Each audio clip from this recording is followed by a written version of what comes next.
Welcome back to this next video in which we are discussing haemostasis.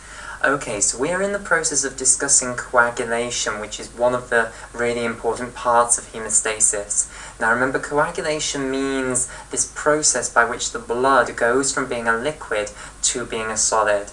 Now we've seen half of the story. We've seen the half that involves just platelets, okay? And we've seen how platelets can produce this platelet plug that will fill in the hole in the side of the blood vessel wall.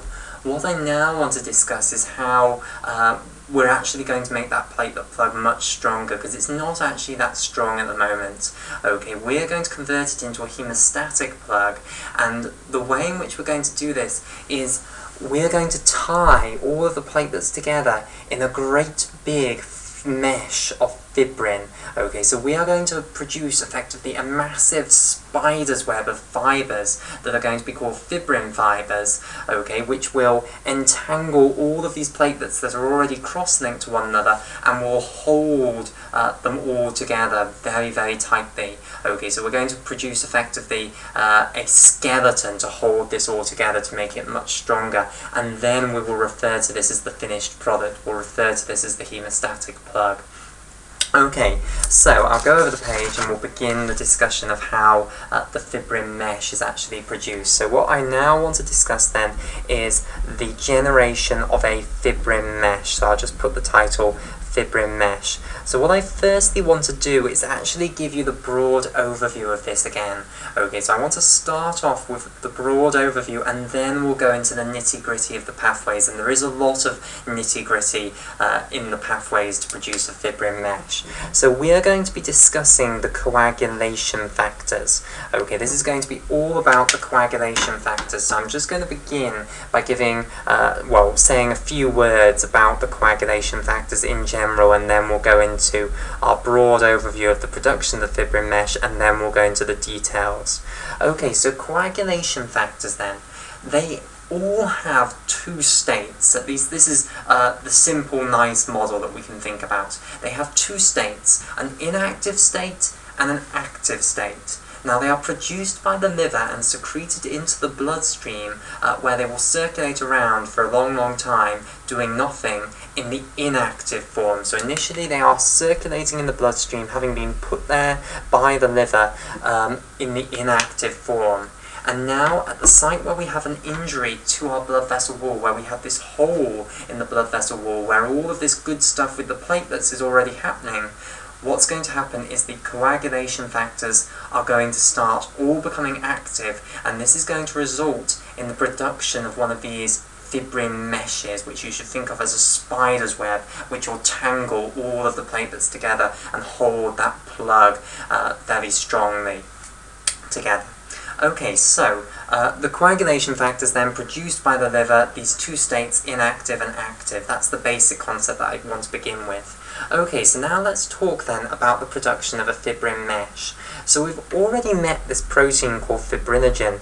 Okay, it had two great roles in the coagulation process. One of them we've seen was to cross-link platelets together by binding to two different glycoprotein 2b/3a platelet receptors on two different activated platelets. Here we're now going to see a completely different role where actually it's going to be one of the coagulation factors, and it's going to be absolutely essential. It's going to be the one that becomes the monomers that are going to form the fibrin fibers. Okay, so this, I remind you, is called fibrinogen. Okay, and it also is called coagulation factor 1, so CF1, but I'll often drop the CF for coagulation factor and just write the Roman numeral. Okay, so it's evidently very important because it is factor number 1. Okay, right, so fibrinogen is the inactive form of coagulation factor number 1. It's the form that is circulating all the time around our bodies. Okay, to actually form fibrin polymers to actually form great big fibres of fibrin, which are going to form the fibrin meshwork, it has to change into its active state. So fibrinogen can be converted into its active state, which, just to show a change, I'll just draw it as a rectangle here. Okay, but don't take that picture too literally. I'm not saying that literally what you do is chop off the two nodules. That's not quite what happens. Okay, this is just a picture representing the fact that something changes here. Okay, so the fibrinogen is going to be activated to what we will call a fibrin monomer. Okay, and you could also call this factor 1A, if you liked, coagulation factor 1A. So this is a running theme, that when we have the active form of a coagulation factor, you put a little a next to the Roman numeral on the right hand side, as so. Okay, and I'll come back to what's actually going to produce the change in fibrinogen to fibrin monomers in just a moment. Okay, but bear in mind that this doesn't usually happen. The fibrinogen usually just circulates around your bloodstream and does not turn into fibrin monomers. At the site where there is a hole in the blood vessel where we need a fibrin mesh being produced, something is going to trigger the fibrinogen to become fibrin monomers, and we will want to look in detail at what that thing is. Okay, so we'll come back to this step. What then happens is the fibrin monomers spontaneously polymerize into massive great fibres. So this is drawn on a different scale to this. We've zoomed right out now, and loads of these are polymerized together into a great thread here. Okay, and this is what I will call a fibrin fibre here. Okay, so I'll colour it in red as well. And this polymerization here of the fibrin monomers into a great big fibrin polymer, this is spontaneous. Okay, so as soon as you produce the active factor 1A, the fibrin monomers, they will spontaneously assemble into these fibrin polymers, these fibrin fibres here. Okay, so really the control for all of this comes from controlling the conversion of fibrinogen into fibrin. And now there's one more step now, because once you've produced lots of these fibrin fibres at the site where there is this hole in the blood vessel wall, what you now want to actually do is join them all together so they form a meshwork. So what's going to happen is you're going to have loads of these, and you want them all joined together to form a great big mesh like so. Okay, so you want them all interlinked like so, and this is now what we're actually trying to create here. This is what I will call a fibrin mesh, and we want this fibrin mesh to be intertwined amongst all of the platelets that are cross-linked in the platelet plug, and then once we've got that, that will be called the hemostatic plug, and that will be very, very strong now. It'll form a nice plug in the side of our blood vessel and prevent further hemorrhage. Okay, now this final conversion, this cross-linking here, where you're cross-linking, you're forming bonds between the different fibrin fibres that have been formed, this does not occur spontaneously. This requires an enzyme to catalyse it as well. Okay, and the enzyme that's going to catalyse that is one of the active coagulation factors. Okay, and the active coagulation factor that's going to catalyse that is something called factor 13, so here's the Roman numeral for factor 13, X, and then which is 10, and then 3 ones, okay, or 3 I's. This is factor 13A here, the active form of coagulation factor 13. Now, of course, coagulation factor 13 is not normally active, so something must have activated it from the normal coagulation factor 13, which is the one that's just circulating around in the blood. Okay, so what actually does that? Well, we'll come back to that in just a moment. Let's firstly rush back to this question of what catalyzes the conversion of fibrinogen into fibrin monomers. Well, this is an enzyme called thrombin, and thrombin is the active form of factor 2A, and I should just say lots of the coagulation factors, the really important ones, have other names. So factor 1 has the other name fibrinogen, and that's more commonly used than coagulation factor 1. Thrombin is the other name for coagulation factor 2A, the active form of coagulation factor 2. The inactive form of coagulation factor 2, its name is prothrombin. Okay, and these names prothrombin and thrombin, they're more commonly used than coagulation factor 2 and 2A. but I want to give you these names or these numbers because otherwise people always ask, well, what's happened to coagulation factor 1 and 2? Where are they? And they're these things that we're calling by different names, thrombin and fibrin, etc. Okay, so thrombin is the name for factor 2A and prothrombin is the name for factor 2. So prothrombin is usually circulating in the bloodstream in its inactive form, coagulation factor 2.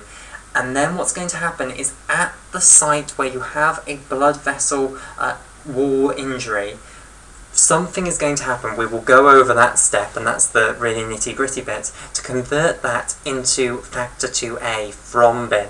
Okay, so this enzyme is going to become activated, and when it's activated, it is what then takes fibrinogen molecules that are all over the place and converts them into fibrin monomers. They then spontaneously polymerize into fibrin fibers, and what is it that activates 13? Well, it's thrombin as well, so thrombin has this dual role.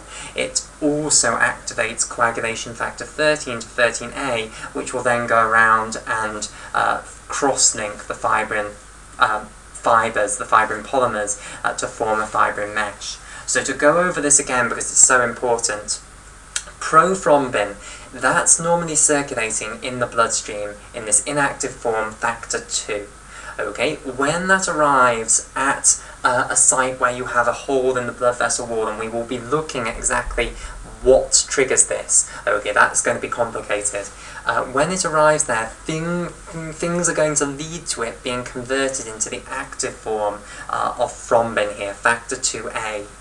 Once it's there, at this site of the hole in the blood vessel wall, it then starts converting fibrinogen molecules into fibrin monomers, which then start assembling into fibrin polymers, and it also converts factor 13 molecules that are in the neighbourhood into factor 13A molecules. It activates coagulation factor 13, and that then starts cross-linking the fibrin polymers to form the fibrin mesh.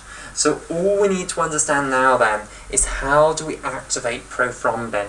Okay, what is it about this site where there is this blood vessel wall injury that is going to activate prothrombin?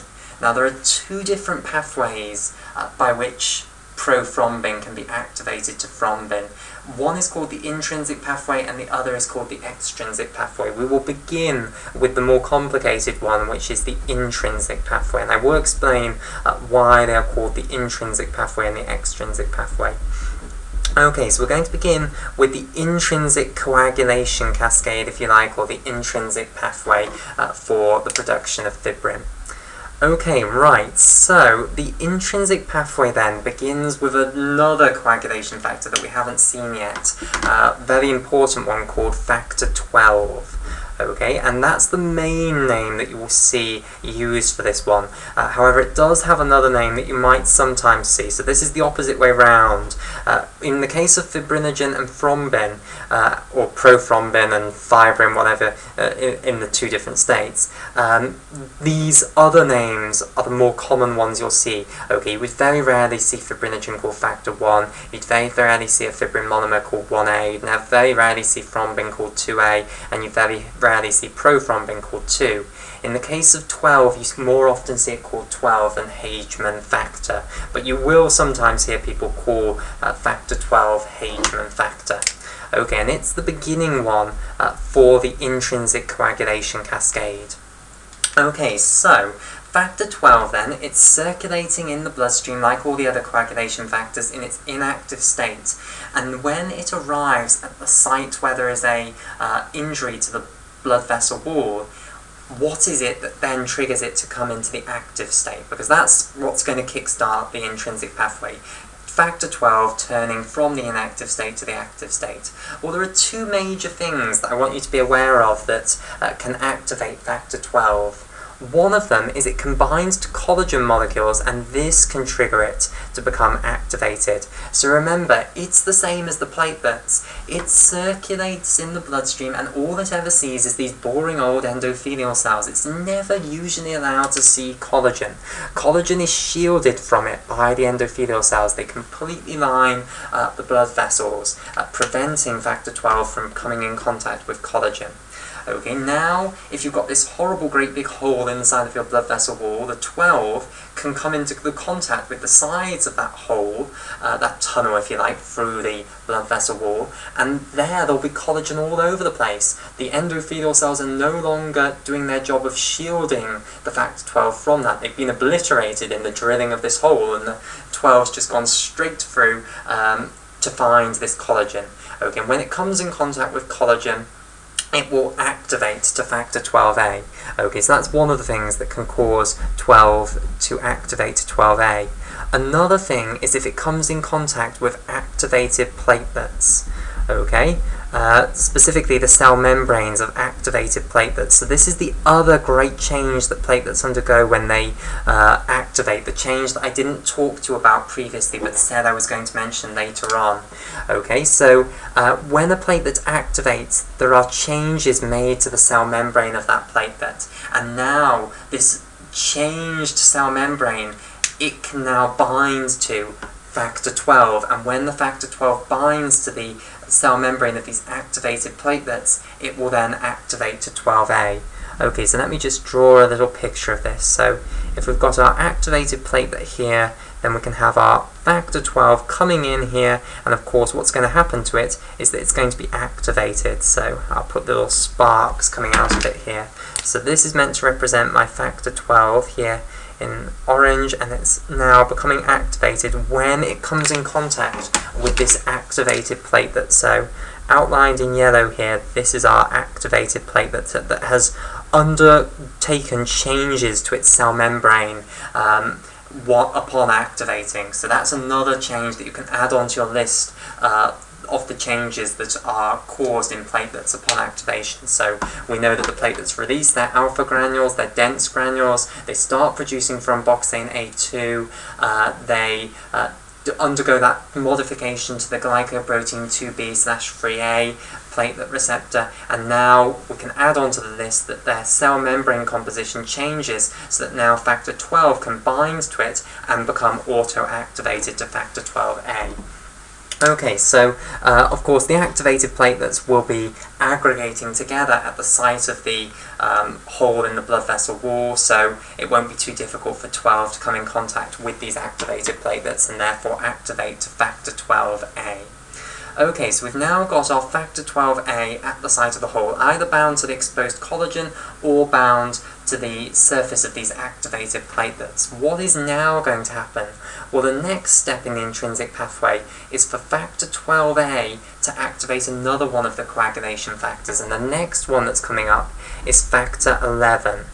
Okay, so factor 11, as usual, it's produced by the liver, it will be circulating in the bloodstream. Then, of course, when we have this hole in the side of the blood vessel wall, it will end up inside the hole as well, and it, like factor 12, can bind to the surface of activated platelets. So again, I'll draw this one on here. Here is factor 11 coming along and binding to the surface of these activated platelets. By the way, I hope my Roman numerals are clear. This is just an X with 2 after it for 12, the Roman numeral 12, and here this is just an X with a single 1 after it for 11. So this is coagulation factor 11, and coagulation factor 11 doesn't really have another name that I know of, certainly. So if it does have another name, it's extremely rarely used. Okay, so factor 11 then can come and bind again to the surface of activated platelets, so where we've got all of these activated platelets aggregating together to fill in the hole and form this platelet plug, you're going to get the factor 11 sticking on there. It, however, doesn't get auto-activated by binding to an activated platelet. It requires activation by the activated factor 12. So the activated factor 12 is now an enzyme which is going to act on factor 11 and convert it into factor 11A. So I'll now put sparks coming out here. It's now going to become factor 11A here. Okay, like so. So this now is factor 11A. Okay, so far we've had factor 12 becoming activated when it comes into contact with collagen or the surface of activated platelets. Factor 11 comes in and binds to the surface of activated platelets, and then gets activated by the factor 12, okay, that is activated already. Now what we want to see is what is factor 11 going to do, and it's going to activate even more coagulation factors. So it's just a cascade of activation, basically, okay? And it will eventually get down to the point where we will activate prothrombin to thrombin, just to make sure you're aware of where this is going. So we're just going to have a whole bunch of intermediate steps in between that, but that's where we're heading. Overall, we've had Haemostasis factor activated by collagen and activated platelets, which are the key giveaways here. They're the cues that we're actually at a site where the blood vessel wall is injured. Okay, and now we're just having an intermediate cascade to get to the step where prothrombin is activated to thrombin, and unfortunately there are a few more steps in between that. Okay, so now what's going to happen is factor 11 is going to activate coagulation factor 9, and the Roman numeral for coagulation factor 9 is 1x. Okay, so you put the 1 on the other side. So just the same as for the low Roman numerals, where 4 is 1 or IV. Okay, and then for 5 it's just V, and then for 6 it's VI, 7 it's VII, 8 it's VIII, etc. Now for 9 we have 10, and then the I on the other side is like -1. Okay, so here comes along then factor 9 now, and factor 9 is quite important, so it has another name. Again, this other name is used secondarily to the coagulation factor name. Like you would rarely see Haemostasis factor used, you'd more commonly see factor 12 used. Again, you'd more commonly see factor 9 used than this other name, but the other name, you should be aware of it, it's Christmas factor. Okay, so factor 9 is also called Christmas factor. Okay, and again I'll underline it in green here.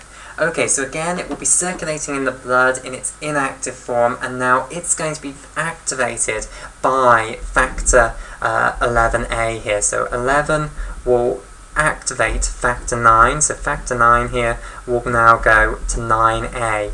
And 9A is going to form a complex on the surface of activated platelets with another coagulation factor that's in its active form called factor 8A. Now for now, I will ask you just to accept that 8A is here and already activated. I will discuss this in more detail in a moment, because there's another one that has this tricky situation.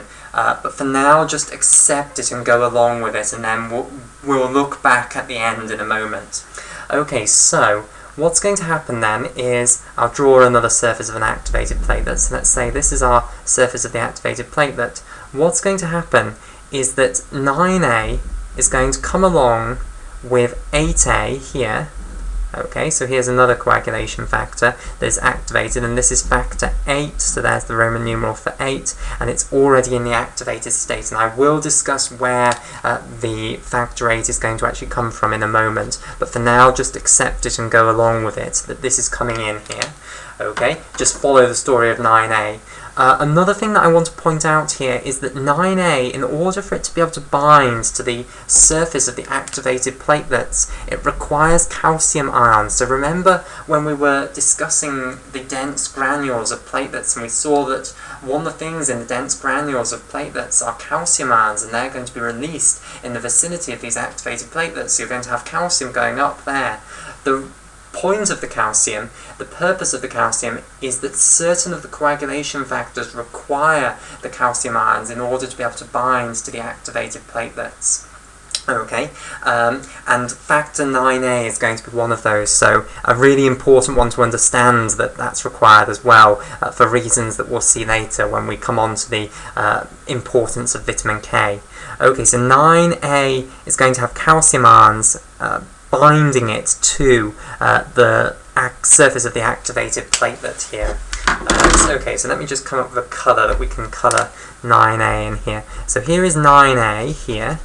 Okay, it's come together with 8A, and the way it's binding, in order to bind properly to the phospholipids, it needs calcium ions. So these are meant to represent calcium ions here. Okay, and I don't know the exact number of calcium ions you need, but you need calcium ions. Okay, now understand why that is. phospholipids on the surface of a cell membrane, they're going to have a negative charge. The phosphate group of the phospholipid has a negative charge. Okay, the calcium ion has a positive charge. It combines to the negative charge of phospholipids, and what we're actually going to see is that these coagulation factor 9A, along with other ones that we'll see later on, they will have negatively charged residues, very negatively charged residues, special residues called gamma-carboxyglutamic acid residues, or rather gamma-carboxyglutamate residues. Okay, so we're going to see that coagulation factor 9A here, and certain other ones that we haven't seen yet, will have gamma-carboxyglutamate residues within them, and these are negatively charged as well, so those will be able to bind to the calcium ions, the phospholipids will be able to bind to the calcium ions, and that's really how the factor 9A is able to bind to the phospholipid membrane. Okay, so calcium ions are very important for the factor 9A to be able to properly bind to the activated platelet membrane.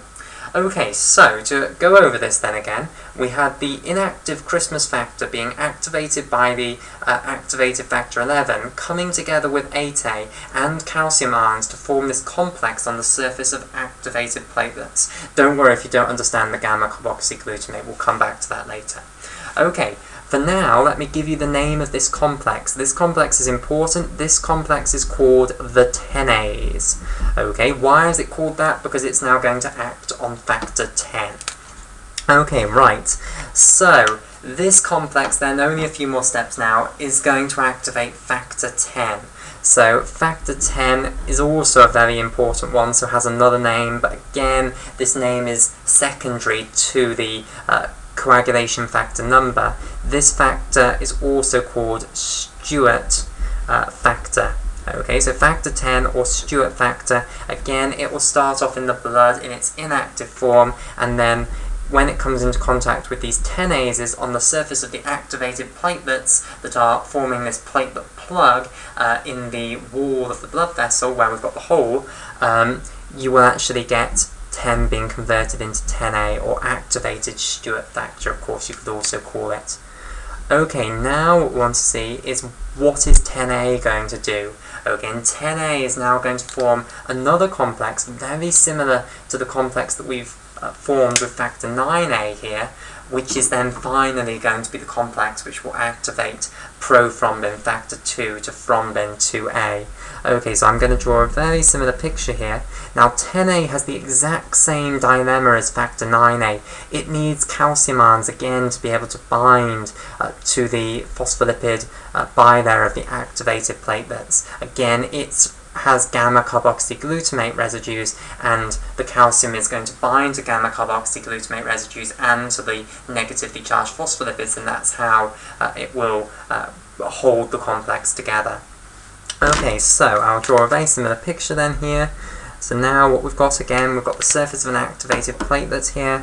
Here is factor 10A, you'll have calcium ions. Again, I don't know the exact number of calcium ions that you need, but you need calcium ions is the important thing. And then what else comes in here? Well, another already activated coagulation factor called coagulation factor 5A, and I will come back to this. I will explain about factor 5A and factor 8A. Just bear with these ones. These are the ones just coming into the diagram. Okay, and at the moment I'm not ready to explain where they actually come from.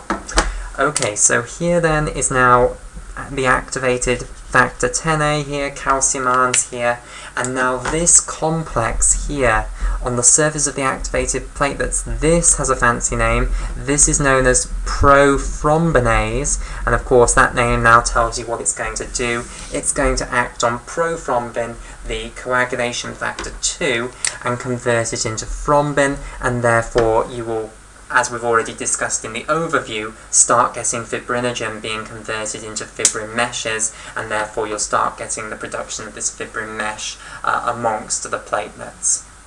Okay, right. So, firstly then, I think the thing that I should go back to is where does factor 8A and factor 5A come from? Well, factor 8 and factor 5, again, they are I'll just make sure this is all in view, yep. Again, they are just coagulation factors, so initially they will be circulating in their inactive forms, so factor 8 and factor 5 here. So what is it then that causes them to activate? Well, one of the things that can activate 8 and 5 is thrombin. Okay, thrombin, all the way up here, the final one of the final enzymes up here, can actually come back and activate these two. So that is clearly a positive feedback loop by which thrombin being activated can then lead to more thrombin being activated. But of course that's a bit useless because thrombin being activated is downstream of these steps. So how are you ever going to get the starting portions here? I cannot actually find the answer to that. Okay, I've searched textbook after textbook, I've searched article after article, and cannot find someone who, well, anywhere that explains why that is, where the initial factor 8a and the initial factor 5a comes from. So what I tend to conclude when that happens is that it's still a mystery, that it's not particularly well understood. When you can't find anything that is giving you information about it and the textbooks just skip over it and ignore it as a problem, I tend to assume that that means that they don't know what the answer is. Okay, but it's certainly a nice feedback loop. So I'm sorry that I can't give you the answers to that, where the initial factor 5a and factor 8a to start the process off comes from. If anyone does know the answer, please do leave a comment. But this certainly acts as a feedback loop. Okay, so let me go over this and again to summarise it and see which bits that I have missed off and if I want to add any more bits on. Okay, so the intrinsic coagulation pathway then. So we start off with Haemostasis factor, factor 12. It will come into this site where we have this injury in the blood vessel wall, okay, and it will either come into contact with collagen or it will come into contact with the surface of activated platelets, and it will then undergo auto-activation. So it doesn't need anything to help it along with activation. It will auto-activate once it reaches reaches one of these two things. Okay, so you get Haemostasis factor activating, so we now have activated factor 12. Okay, then factor 11 of course will also be in here. It will bind to the surface of the activated platelets and it will then be acted upon by the activated 12 and converted into factor 11a. The factor 11a will then start acting on the Christmas factor, the factor 9 that is in the surroundings, and converting it into 9a. 9a will form a complex with 8a, for which I can't give you the answer as to where the initial activated 8a arrives, although I can tell you later on where you're going to get a lot of 8a from. Okay, you can form these complexes like so, where the 9a complexes with the 8a on the surface of activated platelets, and importantly you require calcium ions to do that. So that's the purpose of the calcium ions released by the dense granules of the platelets when they activate.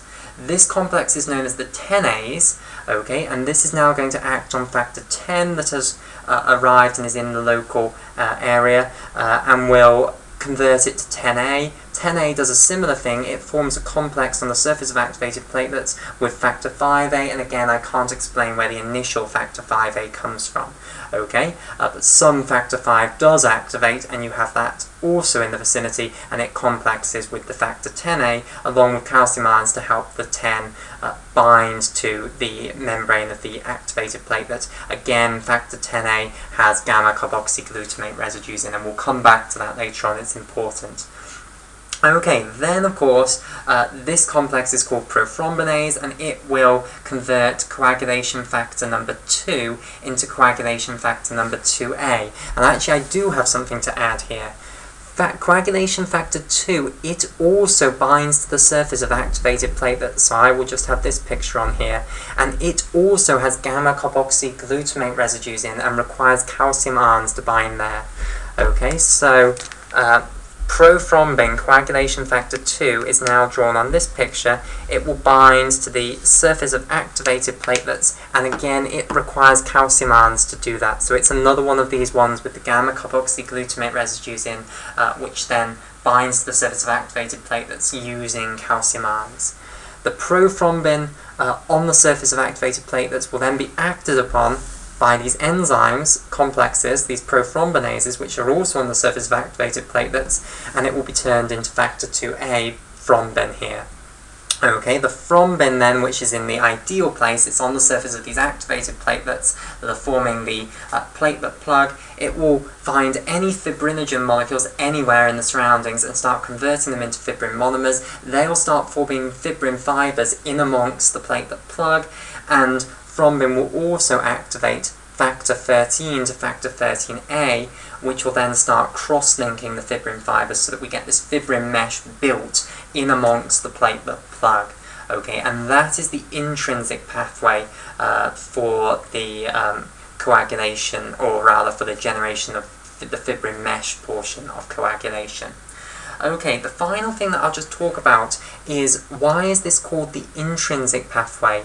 Okay, well, this is the one that the blood does not actually need to come into contact with